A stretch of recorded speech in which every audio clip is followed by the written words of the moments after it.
But tell us what happened with that incident. I went there, I saw the place partitioned. I went in there on my own to see what was happening there.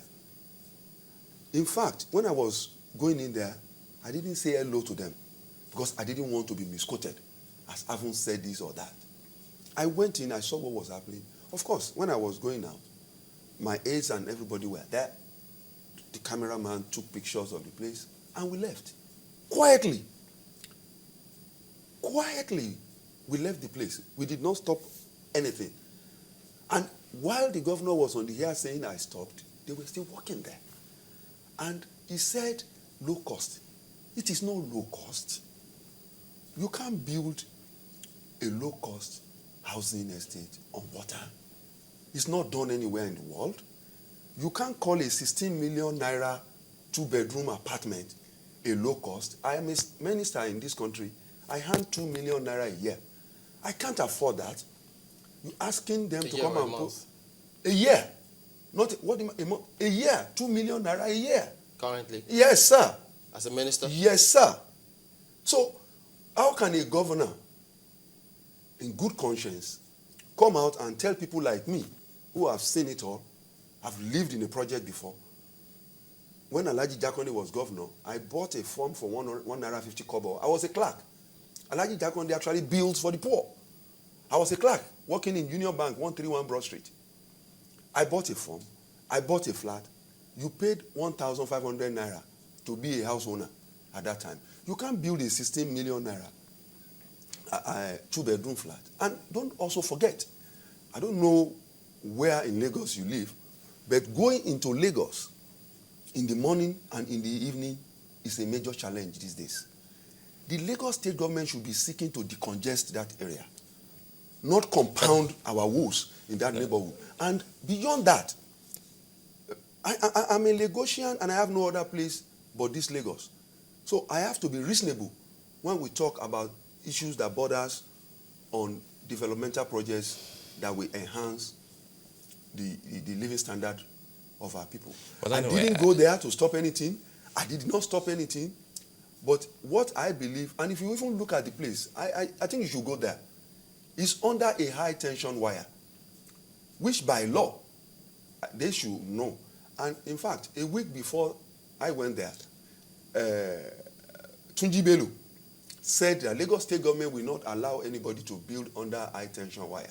It was one of the things that attracted Senator my Obanikoro, interest. In fairness, because I have actually followed some reports here in Lagos, they have actually moved some high tension wires away. Yes, not in this instance. No, we have seen Lagos state government doing that. Not in this instance. And also, but was that why the soldiers stopped them? The soldiers didn't stop anybody. When I was coming here this morning, they are still there working. You see, it's not good to misinform the public. It's not fair.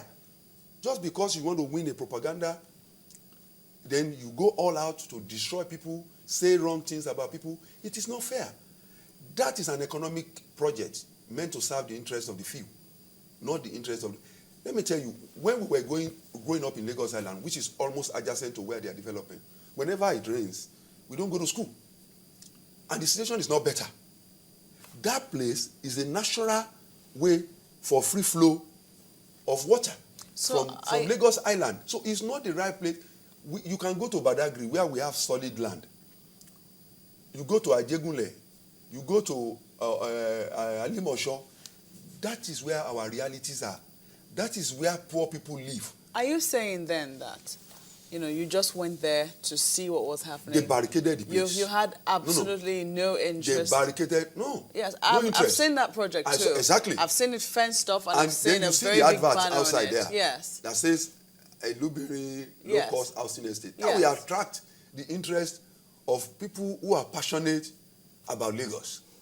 I am very, very passionate about this state. So you said for you're out of passion, you simply went to see what was happening there. God bless you. That was what you say. And that's the honest truth. Okay. And let me also tell you. You said you took some photographs as well. Governor, you see, when a minister or senior government functionaries go to places, yes, you have such aides who will come around to we are talking about history here.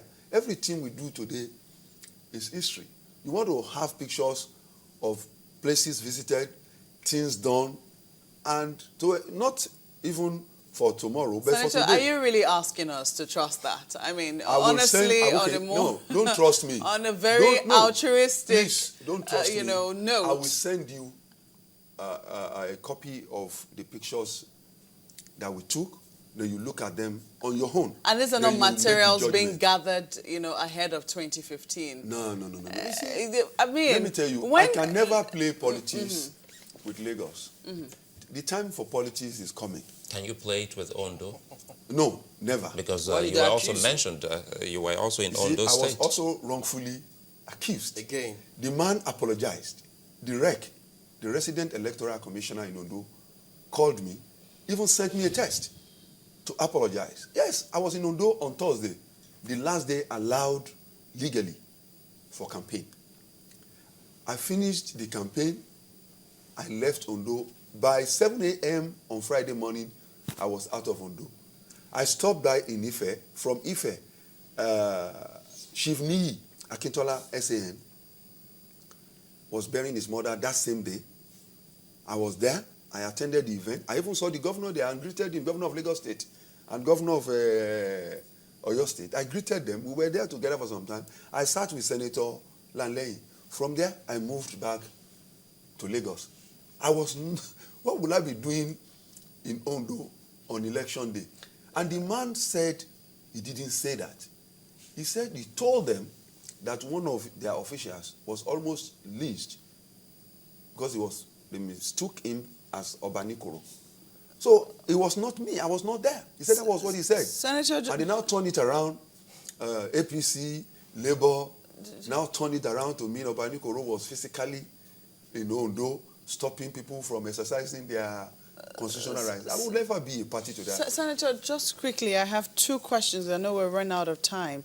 The first one is, how do we monitor accountability? Because you have said it, that the defense still gets a large chunk of our resources. And over time, when you ask questions about how money is spent in security quarters, what you get is security. You can't talk about it, or that, that's not something we can tell you.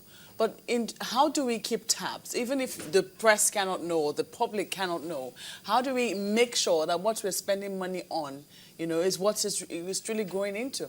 Well, let me say this. There is nowhere in the world, as part of strategy, there's no country in the world that will come into the open like this and be talking about what they spend and don't spend on their defense.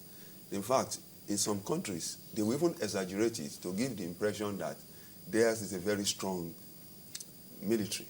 But the fact remains that getting value for your investment is very, very key, which is what you have said. I think, as I've said, if you look at the level of security that we've been able to, peace rather, that we've been able to achieve in the South-South area, the level of peace that we, even as bad as you think it is in the North, that we have achieved, you can see that you are getting value for your money.